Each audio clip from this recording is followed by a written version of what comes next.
안녕하세요. YB학원 원장 정현부입니다. 자, 오늘은 2024년도 3월 고3 모의고사 언어와 매체 부분의 문법 부분 문제를 풀이 해설을 한번 해보겠습니다. 지금 여러분과 조금이라도 소통하기 위해서 제 얼굴 앞부분에 잠깐 이렇게 녹화했고요. 지금부터 문제를 풀 때는 화면 전환해서 그 문제만 직접 보이고 제가 메모하는 거 볼 수 있도록 그렇게 화면을 구성하겠습니다. 자, 화면 전환합니다. 3월 모의고사의 언어와 매체 이제 우리가 풀이할 문제는 35번에서 39번까지 그리고 43번 이렇게 문제가 되겠습니다. 35번에서 36번 그 제시문은 이제 품사 분류에서 이제 조금 더 깊이 들어간 거죠. 첫 번째 이야기는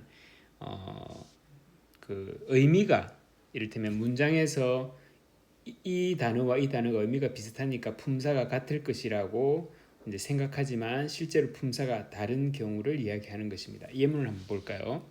이것은 보관하고 나머지는 파기해라. 이게 만약에 문학에 나왔다면 우리 대꾸법이라고 했겠죠, 그죠? 그래서 이것과 나머지는 대칭이 되기 때문에 품사는 당연히 같지 않을까라고 생각하지만 실제로 이것은 대명사라고 하고요. 나머지는 그냥 명사입니다. 그래서 그 의미에 따라서 품사가 달라지니까 이게 우리의 인식의 동급으로 다가온다고 해서 무조건 같은 품사는 아니다 이 말이죠. 자, 그 다음 케이스는 길게 남기다와 길이 남기다. 여기에서 사실은 남기다라는 서술어를 길게도 길이도 똑같이 수식하기 때문에 문장 성분은 부사어 역할을 똑같이 합니다. 문장 성분은 똑같이 하는데 품사가 무엇인가 이 말이죠. 헷갈리시면 안 됩니다. 자, 길게 남기다의 길게도 부사어 역할을 하고 길이 남기다의 길이도 부사어 역할을 하죠. 자, 그런데 이 길게는 과연 품사가 무엇이고 길이는 품사가 무엇인가 이 말이죠. 그래서 길게를 보면 길다라는 형용사의 어간에 어미가 붙었습니다. 자, 어미는 동사나 형용사에 붙는 것이고 어미가 붙었다고 해서 당연히 품사가 바뀌지 않겠죠. 그래서 이 길게는 형용사입니다. 그래서 또 다르게 이야기하면 길게는 형용사의 한 활용 형태이고 이해되셨나요? 개가 붙어서 부사어 역할을 하게 한 것이죠. 이해되시나요? 자, 여기서 추가로 기억하시면 좋겠습니다. 어미는 절대로 용언의 품사를 변형시키지 않습니다. 이 말을 하는 이유는 뭐가 용언의 어간에 뭐가 붙었는데 품사를 바꾸는 게 있죠. 그게 이제 접사입니다. 그죠? 파생 접사.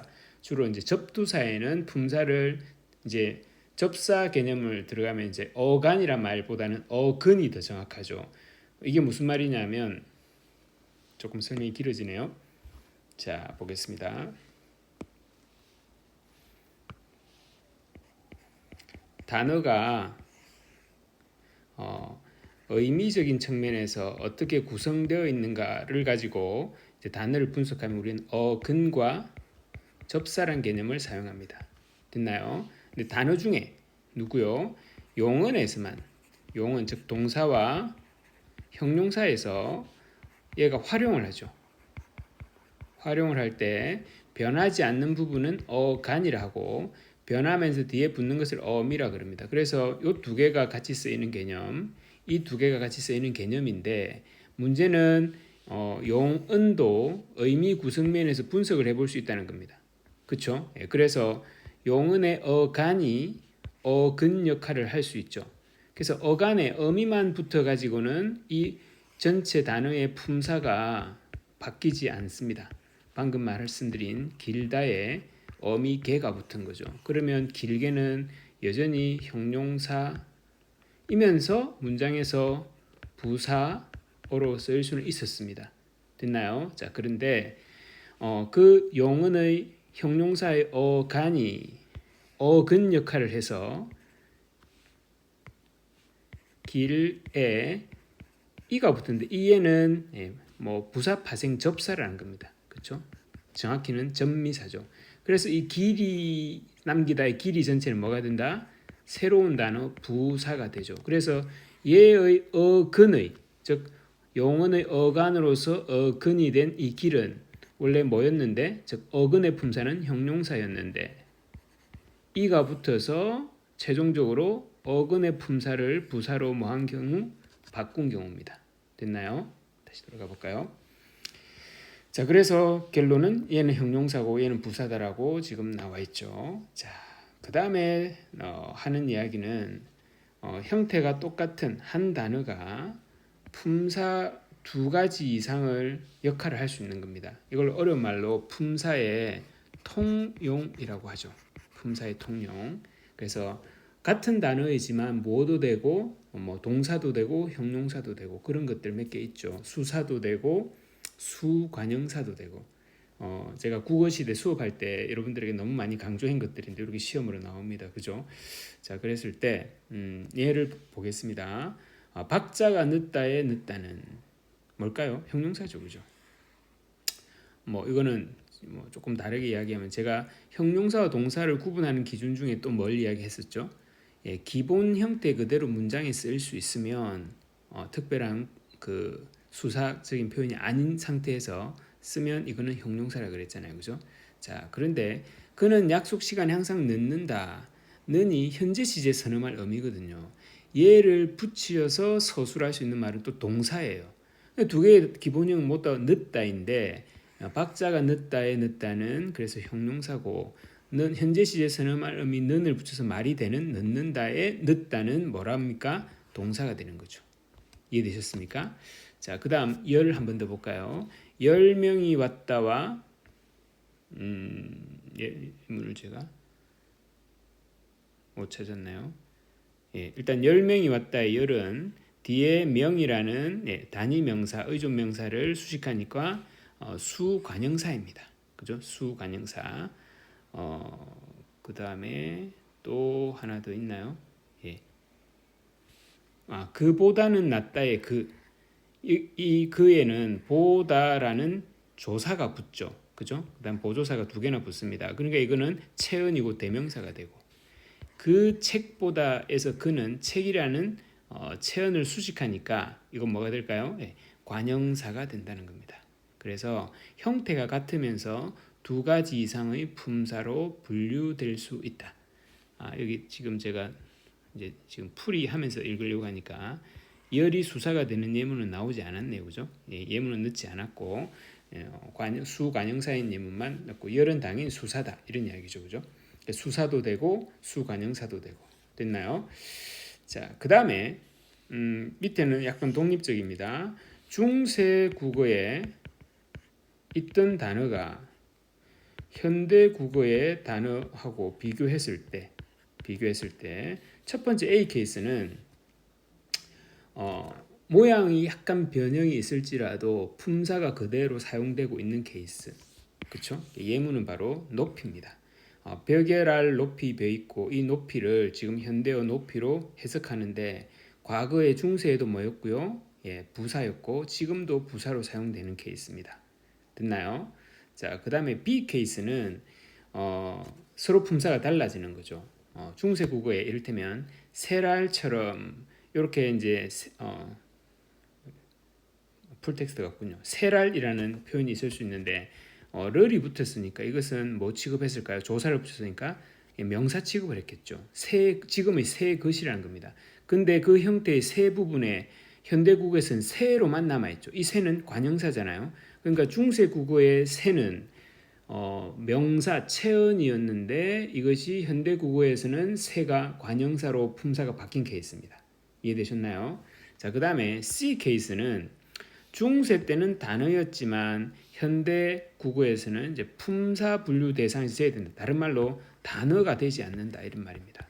단어가 되지 않는 우리 형태소는 어떤 게 있죠? 뭐 어간, 어미, 조사는 단어고 접사 이런 거죠. 접사. 대표적으로 접사인데 지금 보십시오. 중세 국어의 맛, 요 형태는 요걸 써 여러분이 소리하고 맞겠네. 요 형태의 맛은 그렇죠. 지금의 마디가 되는데 그럼 이 형태가 밖에서 남아 있는 부분은 요까지 맛까지잖아요. 그죠? 근데 옛날에 중세에서는 이 그 마 밑에 아래야 이 맛이 큰 아이라는 뜻의 명사의 뜻을 가져갔는데 현대국어에서는 mud로만 남아서 접사로 바뀌었으니까 품사가 바뀌었다고 말할 수 없죠. 왜? 접사는 품사가 아니니까. 그래서 품사 분류의 대상에서 제외되었다. 중세 때는 뭐였지만 단어였지만 뭐가요? 맛이 중세 때는 단어였는데 현대 국어는 이렇게 접사로 즉 품사도 되지 못한다. 분류 대상이 되지 못한다. 이런 이야기였습니다. 됐죠? 이제 35번 문제풀이 해보겠습니다. 첫 번째 예문, 이 장소에서도 잘 크는 식물이 둘이 있다. 자, 기억 한번 보겠습니다. 이는 장소라는 체언을 수식하니까 관형사입니다. 자, 여기서 문제는 나오지 않지만 이가 또 다른 걸로 뭘로 쓸 수 있죠? 이는 옳다. 네, 그냥 간단하게 볼게요. 뭔가요? 이 이는 대명사가 되겠죠, 그죠? 예. 그래서 품사 통용에서 지금 기억은 관형사로 쓰인 케이스입니다. 맞나요? 자, 그 다음에 잘 크는, 크는이라는 지금 관형사형 의미이고 현재 시제를 나타내는 케이스가 됐으니까 이 크는은 지금 동사의 활용 형태로 볼 수 있습니다. 결국 품사는 뭡니까? 동사라고 볼 수 있겠죠. 자, 그 다음에 둘이 있다에 조사 이가 붙었으니까 이 둘은 체언인 수사가 되겠습니다.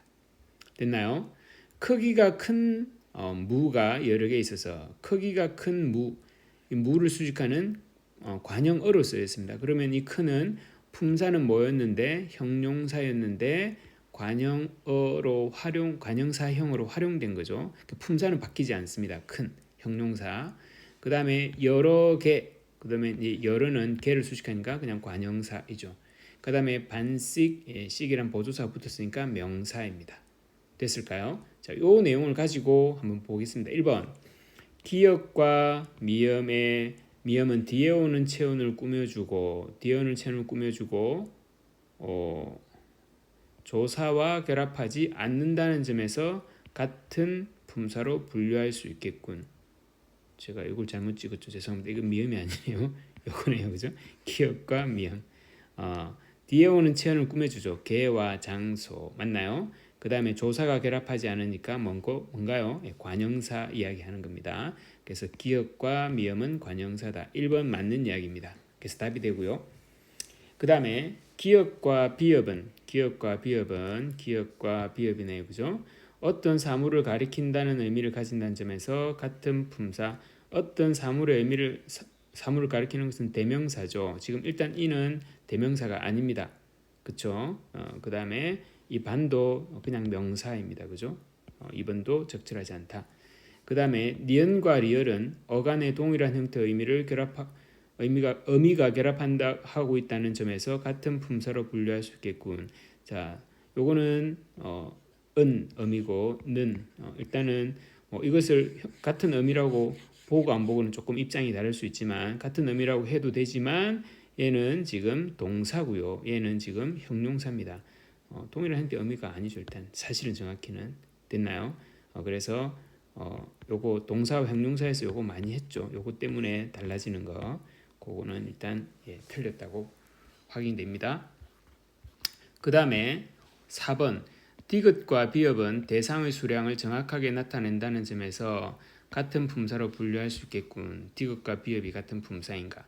디귿은 수사, 비읍은 명사입니다. 됐나요? 자, 그 다음에 리을과 미음은 어미가 결합하여 뒤에 오는 성분을 꾸며준다는 점에서 같은 품사로 분류할 수 있겠군. 자, 어미 결합, 뒤에 오는 성분 꾸며준다. 리을과 미음 한번 볼까요? 리을은 큰, 그 다음에 미음은 여러, 뭐가, 어미가 결합하지 않는데요. 어디에요? 미음에 어미가 결합하지 않죠. 그죠? 그래서 일단 품사도 다르고요. 5번도 틀렸습니다. 됐을까요? 네. 자, 그 다음 36번 윗글을 바탕으로 자료를 이해한 내용으로 적절한 것은 자, 가의 자료를 보겠습니다. 여기 어느 이가 결합된 거죠. 해탈이 아니려. 자, 어느까지만 있고 현대의 어느로 바뀌어 있는데 여기에 조사 이가 붙는 걸 봤을 때 중세 국어에서는 어니가 무슨 역할을 했다는 겁니까? 명사로 역할을 했다는 겁니다. 체언으로. 그런데 지금은 어느 관형사로 바뀌어서 있으니까 B의 사례가 되겠죠. 품사가 바뀐 케이스입니다. 맞나요? 그래서 B의 사례인데 A의 사례를 했기 때문에 1번이 틀렸고요. 됐죠? 자, 그 다음에 나 자료 중세국어에 깊이 있는 용의 소리 없고 이게 깊이 있는 용의 소리 없고 이렇게 되는데 요 깊이가 지금 이 깊이로 형태가 그대로 같습니다. 맞나요? 중세 때도 있다, 있는이라는 용언을 꾸며주니까 부사 역할을 하고 지금도 있는을 수식하니까 부사 역할을 하죠. 그래서 중세 때도 부사, 현대도 부사. 그리고 품사가 그래서 변하지 않았기 때문에 A의 사례. 그러면 2번은 B의 사례를 했기 때문에 지금 안 되고요. 맞나요? 그 다음에 뭐 형용사 분류도 틀린 말이고요. 자, 그 다음에 중세국어 창으로 여즈라고 되어 있는데 이게 창으로 엿보아라고 된다는 말입니다. 이게 반치음 지읒에 어미가 붙은 거잖아요. 그러면 이 여지 엿다가 뭐라는 겁니까? 동사였다는 겁니다. 중세 때는. 근데 지금은 보다가 따로 있고 엿이 접사로 붙어 있거든요. 그러면 중세 때는 동사, 단어였던 것이 지금은 일반 동사 앞에 붙는 접사가 된 겁니다. 그죠? 특정한 뜻을 더하는 접사가 됐죠. 그래서 품사 분류에 이제 들어오지 못하는 거죠. 중세 때는 단어였는데 뭐의 사례인가요? 예, C의 사례입니다. 되겠습니까? 그래서 3번은 역시 B의 사례라 해서 틀렸죠. C의 사례인데 자, 그 다음에 4번을 하기 위해서 라를 봐야 되겠죠. 날알 사라. 자, 날 것을 썰어 이 말인데요. 날에 조사 알이 붙었습니다. 즉 중세 날은 뭐였다는 겁니까? 조사가 붙으니까 체언 명사였다는 거죠. 의미는 날 것입니다. 그런데 이제 형태 그 날이 지금 날로만 남아 있잖아요. 그래서 명사로 취급했던 날이 지금은 날이라는 품사 분류가 되지 못하는 접사 형식 형태소로만 남아 있습니다. 품사가 되지 않으니까 즉 단어가 되지 않으니까 지금은 단어였던 것이 C의 사례라고 할 수 있겠죠. 그래서 4번은 C의 사례다. 그렇죠. 그 다음에 현대국어는 접사로 남아 있다. 과거에는 명사였다. 4번이 맞는 이야기네요. 됐나요? 그 다음에 니르고조 홀바이 이셔도 요 바이가 사실은 바의 주격조사 이 모음이 붙은 거죠. 이게 지금 바가가 되었어요. 지금도 의존명사 바이고요. 그때도 의존명사 명사 바입니다. 이해되셨나요? 그러니까 품사가 그대로 사용된 케이스니까 A의 사례가 되겠죠. C라고 해서 틀렸고요. 명사 분류는 맞겠습니다. 그래서 36번의 답은 4번이 되겠습니다. 됐나요? 자, 그 다음 37번 문제의 유형이 조금 특이해서 제가 뭐 크게 어려운 건 없어요. 그죠? 그래서 이제 이 단어 4개를 발음할 때 일어나는 현상들을 다 정리해 놓고 기억을 뭐라고 찾아야 된다? 흑화득과 드넓다의 공통점이 일어나는 음변들이 뭔지 확인하셔야 돼요. 자, 한번 일단 각각을 한번 분석해 보겠습니다. 자, 흑화득이 흑화득으로 발음되거든요. 자, 그럼 첫 번째 첫 순서를 일단 떠나서 리얼 기억 겹받침, 즉 자음군이 기억으로 바뀌죠. 이건 이제 리얼 기억에서 기억으로 이거는 이제 정확히는 바뀌었다기보다는 리얼이 탈락되었습니다. 탈락 현상이 일어났죠. 탈락되고 남아 있는 기억과 히읗이 만나서 키역이 됩니다. 그죠? 이건 뭐죠? 축약입니다. 그래서 흑화득에는 탈락과 축약이 일어난 거죠. 됐나요? 이 탈락의 구체적인 이름은 자음군 단순화입니다. 자음군 단순화. 됐나요? 그거까지 이제 구분해야 될 수도 있고 안 해야 될 수도 있고. 자, 그다음에 드넓다는 이렇게 발음하는데요. 자, 리얼 비읍 겹받침이 역시 탈락이 일어나서 리얼로 남습니다. 역시 자음군 단순화 탈락입니다. 됐나요? 예. 그리고 자음군 단순화 탈락이 여기 일어났고 요 디귿 예사 소리가 쌍디귿으로 된 소리로 바뀌죠. 그래서 교체이고 교체 안에서도 된 소리 되기 현상입니다. 실제 결과적으로는 이 교체를 구분해야 됩니다. 그죠? 다른 교체도 있잖아요. 음절 끝소리에 의한 교체도 있고 뭐 비음화에 의한 교체도 있는데 지금은 된 소리 되기로 인한 교체입니다. 됐죠? 그 다음에 끊겼다는 자 지금 니은 히읗 중에서 탈락된 거 없습니다. 니은도 남고 히읗이 기역과 합쳐지거든요. 그러니까 탈락이 안 되죠. 그래서 이 부분에서 축약이 일어납니다. 맞나요? 그 다음에 쌍시옷 받침이 음절 끝소리 규칙에 의해서 디귿으로 교체되죠. 그러니까 교체는 교체인데 음절 끝소리에 의한 교체입니다. 이해되셨나요? 아까 드늘다에서는 어떤 교체였나요? 댄소리 되기에 의한 교체였고요. 지금 쌍시옷이 디귿으로 교체되는 것은 음절 끝소리에 의한 교체입니다. 그리고 그 디귿으로 교체된 뒤의 예사소리 디귿이 또 쌍시옷 디귿으로 교체가 됩니다. 교체가 두 번 일어나는데 하나는 음절 끝소리 규칙에 의한 교체, 또 하나는 된소리 되기에 의한 교체입니다. 됐죠? 자, 그 다음에 거칠에 티읕 받침이 음절 끝으로 날 수 없죠. 뒤에 자음이 있을 때. 그래서 디귿으로 교체됩니다. 뭔가요? 음절 끝소리 규칙에 의한 교체. 요거 말고는 변동이 없습니다. 됐나요? 자, 그래서 그러면 이제 기역이 뭔지, 니은, 디귿, 리을이 뭔지 한번 확인해 보겠습니다. 흑화득과 드늘다에 공통적으로 일어난 음운 변동. 뭔가요? 보이죠? 이거 탈락인데요.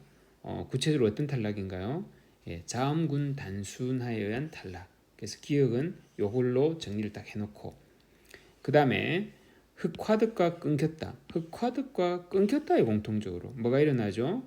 지금 축약이 일어나죠. 이거 기역과 히읗, 그 다음에 히읗과 기역 순서는 바뀌었지만 그래서 거센소리 대기, 거센소리 대기에 의한 자음 축약입니다. 맞나요?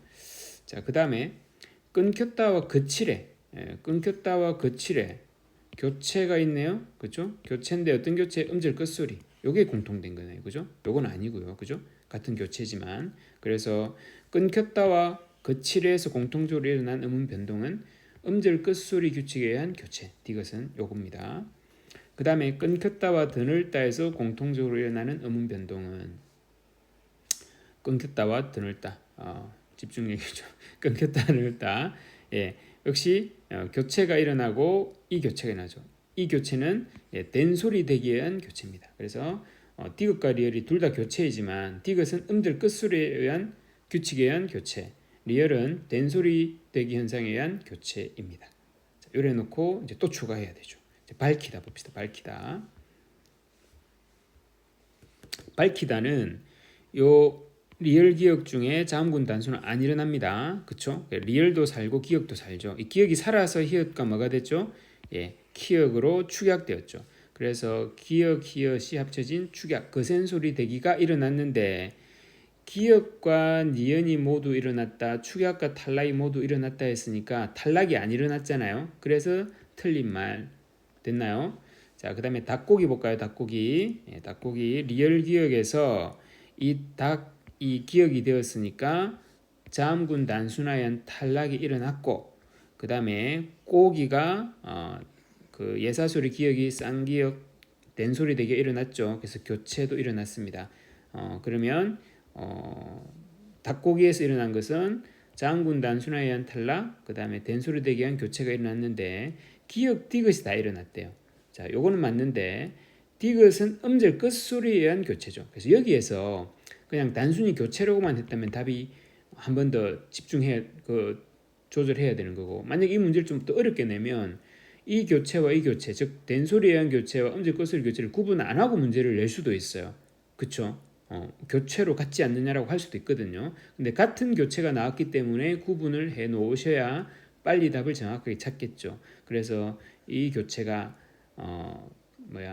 디귿에서는 일어나지 않았어요. 그래서 이것도 틀린 말. 2번 잘 보셨어야 됩니다. 자, 그 다음에 깎고서 쌍기역이 기역으로 되는 건 탈락이 아니라 음절 끝소리에 의한 교체죠. 뭐하고 똑같나요? 요 쌍시옷이 디귿 되는 거하고 똑같죠. 맞죠? 예, 그래서 교체 일어났고요. 음절 끝소리 일어났고요. 그 다음 뒤에 나오는 예사소리 기역이 된소리 대기에서 교체되었죠. 그래서 여기도 교체가 두 번 일어나긴 하는데 하나는 음절의 끝소리, 또 하나는 된소리 대기. 이해되시죠? 근데 기역과 리을이 일어났다 했으니까 된소리 대기는 맞는데 탈락은 일어나지 않았습니다. 즉 쌍기역이 기억되는 것은 탈락이 아니라 단순한 교체입니다. 맞죠? 자, 그 다음에 숱하다. 숱하다. 요거 티엇이 그대로 왔네. 그럼 히읗 탈락 아닌가? 이렇게 보면 절대 안 됩니다. 그죠? 절대 안 되고 숫 뒤에 자음이 왔으니까 티엇이 음절 끝소리에 의해서 지소리가 나지 못하고 대표음인 디귿으로 교체가 되죠. 그래서 음절 끝소리에 의한 교체가 일어납니다. 그리고 그 디귿이 뒤에 히읗과 만나서 뭐가 되죠? 축약이 되죠. 티엇이 됩니다. 그렇게 나온 티엇입니다. 그러니까 여기는 음절 끝소리 교체도 있고 거센 소리 대기 자음 축약도 있는 거죠. 이해되셨나요? 그럼 니은 디귿 축약 음절 끝소리 교체 이게 맞네요. 그죠? 이해되시죠? 그래서 답이 4번이에요. 그 다음에 5번에 니은 리을이 모두 일어났네. 단팥죽. 자, 끝까지 티엇이 디귿으로 뭐 되죠? 교체. 음절 끝소리 규칙이죠. 그 다음 뒤에 예사소리 지읒이 쌍지읒으로 된소리 대기 교체. 이것도 둘 다 교체인데 하나는 음절 끝소리, 하나는 된소리 대기에 의한 교체입니다. 그런데 니은 축약을 이야기했으니까 안 되는 이야기입니다. 됐나요? 답은 4번이죠. 37번 조금 또 새로운 유형이었습니다. 음운 변동에 대한. 자, 그 다음에 38번 합성어 나왔습니다. 그죠? 합성어. 합성어는 의미 연결 관계에 의해서 대등 합성어, 종속 합성어라고 그러죠. 종속적 합성어는 굳이 말하자면 어근과 어근이 결합됐을 때 한 어근이 다른 어근을 수식하는 구조입니다. 그렇죠? 그래서 뭐 제가 늘 드는 예죠. 돌다리. 돌다리는 결국 돌입니까? 다리입니까? 다리죠. 그러면 돌은 다리를 수식해서 종속적으로 얘에게 이제 예속된다 이런 말이죠. 그래서 종속적 합성어 하고 그 다음에 두 어근이 각각의 의미가 아닌 새로운 합쳐서 새로운 의미에 대해 우리 융합 합성어라고 그러죠. 춘추, 피땀 오늘 나와 있지만 이런 것들 그죠? 이런 것들은 이제 새로운 의미를 가진다 해서 융합 합성을 합니다. 이거 많이 했던 겁니다. 그랬을 때 빠르게 가볼게요. 논밭, 논과 밭이니까 대등 맞죠? 보리밥은 보리입니까? 밥이죠. 그러니까 보리가 수식합니다. 대등이 아니죠. 그래서 답이 2번. 돌다리 조금 전에 이야기했죠. 그래서 돌이 다리를 수식한다. 그 다음에 길바닥, 길입니까? 바닥입니까? 바닥이죠. 그죠? 그래서 길이 바닥을 수식한다. 맞고요. 피땀, 피와 땀이 아니라 노력이라는 새로운 의미죠. 그래서 융합 합성어 이렇게 됩니다. 답은 2번인데요. 합성어에서는 한번 짚어볼까요? 자, 더 큰 거는 뭐죠? 합성어 단어를 의미 구성 차원에서 단일어와 맞나요? 복합으로 나눌 수 있어야 됩니다. 단일어는 어근 하나, 복합어는 또다시 나뉩니다. 파생어와 합성어로 나뉘죠. 원래는 이걸 위에 쓰는데 지금 요거 제가 풀어서 쓰려고 밑에 썼어요. 파생어에는 어근과 접사가 결합하죠. 그렇죠? 합성어는 어근과 어근이 결합합니다. 맞나요?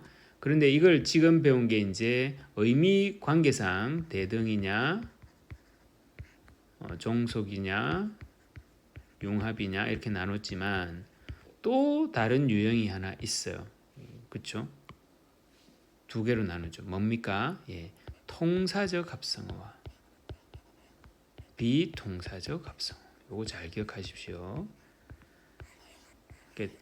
이거는 뭐냐면 어근과 어근이 결합되는 구조 속에 우리 말의 자연스러운 문장 구조, 문장 순서가 자연스럽게 들어있으면 통사적 합성을 하고 그 흐름을 지키지 않고 뭐가 다르게 되어 있으면 비통사적이라 하는데 수식 관계나 주술 관계 이런 건 크게 어렵지 않은데 생략을 가지고 이렇게 나누는 게 있습니다. 이게 조심하셔야 되죠.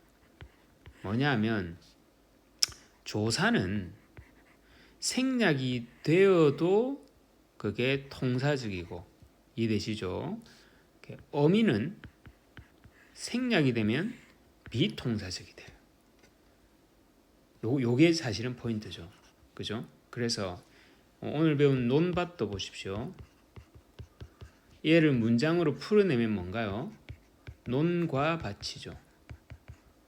그래서 이것이 합성어가 되는 과정에서 조사과가 생략됐단 말이에요.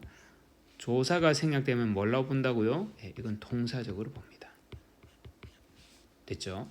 자, 그 다음에 높푸르다라는 합성어가 있습니다.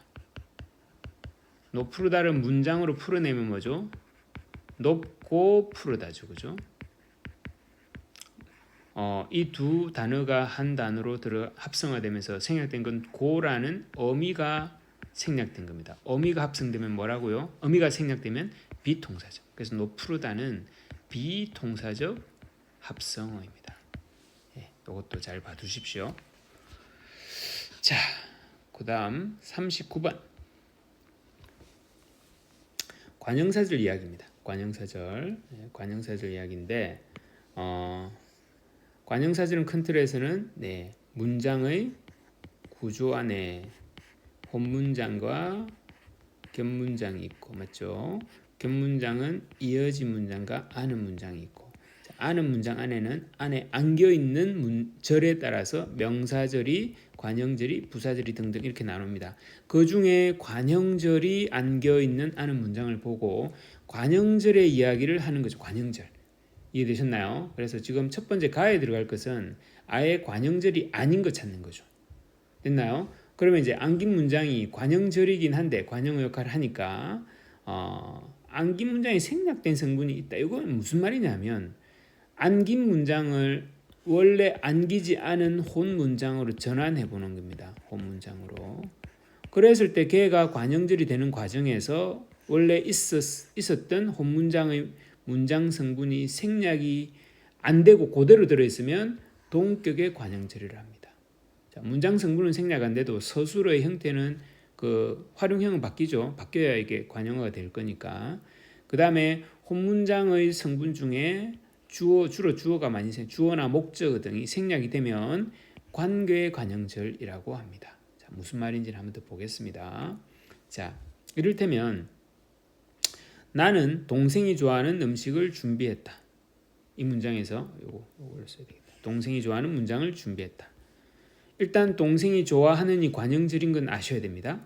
그렇죠? 이것이 음식을 수식해서 관형절인데 이 동생이 좋아하는 요만큼이 관형절이에요. 음식은 아니에요. 그럼 얘를 원래 혼문장이 뭐였는지를 생각하면 동생이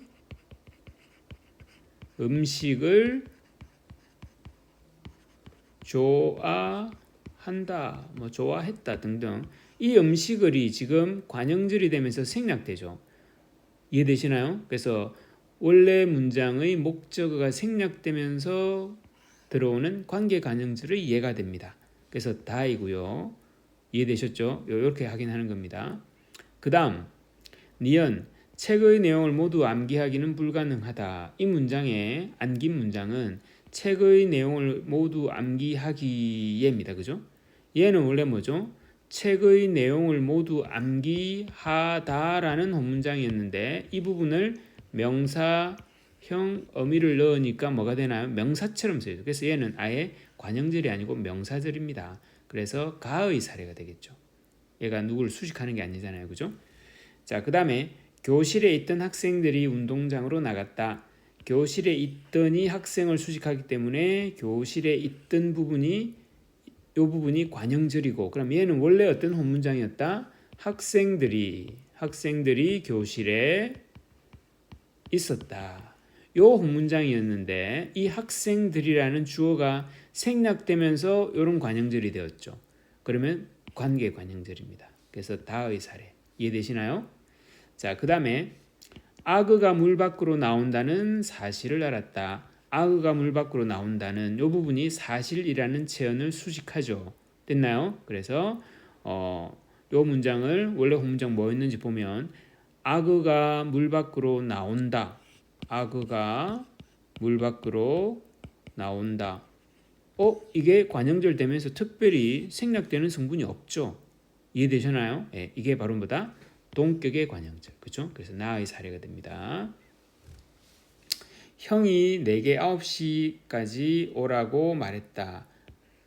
이거 뭐죠? 간접 인용격 조사입니다. 그죠? 그래서 이건 인용절입니다. 들어있는 것은. 자, 그 다음에 비읍. 나는 그 사람이 너를 속일 줄은 꿈에도 몰랐다.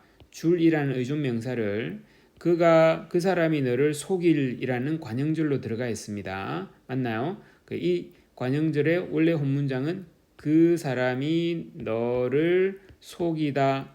그 사람이 주어 너를 목적어 특별히 생략되는 성분이 없습니다. 없으니까 역시 뭐죠? 동격의 관형절 나의 사례가 됩니다.